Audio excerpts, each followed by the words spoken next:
तो ये राष्ट्र के विरोध की बात है। इस चीज की चर्चा नहीं करना चाहता था, लेकिन आपने उसको अगर लाया है।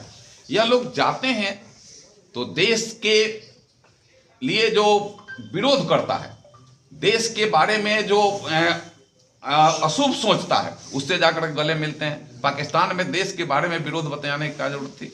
आपको यूएस में, लंदन में जाकर के विरोध बताने की क्या जरूरत थी?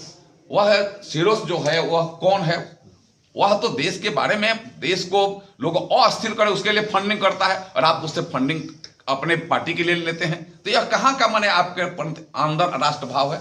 वो राष्ट्रभाव कहाँ है आपके अंदर? जरा इसको तो बता दी। वैसे ही आप शिशु मंदिर की बात करते हैं। शिशु मंदिर तो राष्ट्र निर्माता के रूप में, राष्ट्र के नव निर्माण के रूप में एक समझिए कि वो एक केंद्र है। वह शिक्षा का भी केंद्र है, और राष्ट्र के प्रति समर्पण भाव देश में हो, ऐसे भी वहां से हम शिक्षा देने का काम करते हैं। हम सनातन कैसे बचे, हम राष्ट्र कैसे मजबूत हो, राष्ट्र में एकता कैसे हो, राष्ट्र के सब एक साथ मिलकर के कैसे चले, या अगर शिक्षा दीक्षा दिया जाता है तो वह शिशु मंदिरों से वह मिलता है।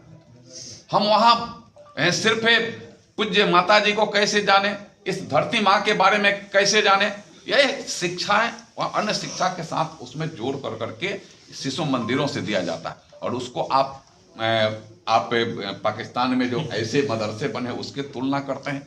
यह दुर्भाग्य है देश का कि आप ऐसे लोग, आपके जैसे लोग लोकसभा में विपक्ष के चेयर पर बैठा है। यह होना नहीं चाहिए, लेकिन आप बैठा है, लेकिन आगे फिर बैठने का मौका नहीं मिलेगा। मैं यह निश्चित रूप से कहूंगा, जिस तरीका से एक विपक्ष के रूप में 10 साल नहीं थे, आप अगर बन गए हैं तो आपको लगता है कि एकदम मसल पावर का प्रयोग कर करके तुरंत सत्ता पकड़ लें। सत्ता मसल पावर से नहीं होता है। सत्ता आपके ऊपर, देश को विश्वास होगा तब प्राप्त होगा। और आज देश के लोगों का विश्वास नरेंद्र मोदी के ऊपर है। नरेंद्र मोदी के कहने और करने में जो समानता है उसके ऊपर है। गांव गली गलियारे के गरीब, किसान, मजदूर सबके कल्याण जो करने का जो उनका 10 साल का रिकॉर्ड रहा है, और आगे भी जो कर रहे हैं, इस देश को विकसित भारत बनाने की जो संकल्पना के साथ चल रहे हैं, इसलिए देश के 144 करोड़ लोगों का विश्वास इसमें।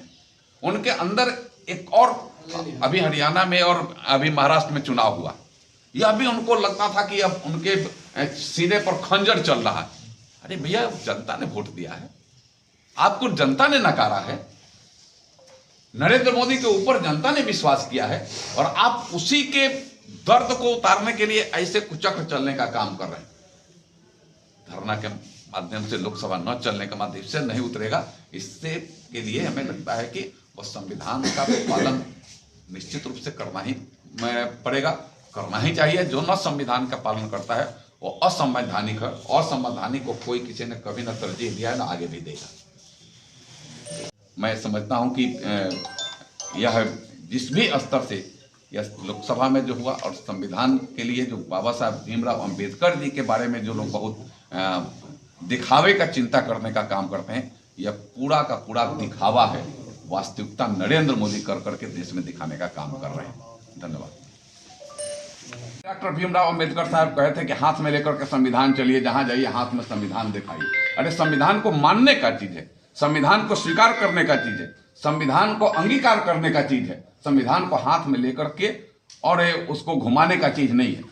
हमें लगता है कि ऐसे इस कांग्रेस के इस संविधान और उस कानून का जो धज्जी उड़ा रहे हैं, वो सीधे सीधे डॉक्टर भीमराव अंबेडकर साहब के उस प्रण को, उस विधान को, उस कानून और नियम को जो उन्होंने देश के लिए बनाया है, उस पर वह कुठाराघात करने का काम कर रहे हैं। कभी किया क्या? कभी कोई किया नहीं। इसमें अगर वहां जाने की भी बात थी, अगर और लगता है कि नहीं रोका गया था, तो लोकसभा अध्यक्ष का फोन है, फोन से आप कहते हैं कि मुझे रास्ता रोका गया है।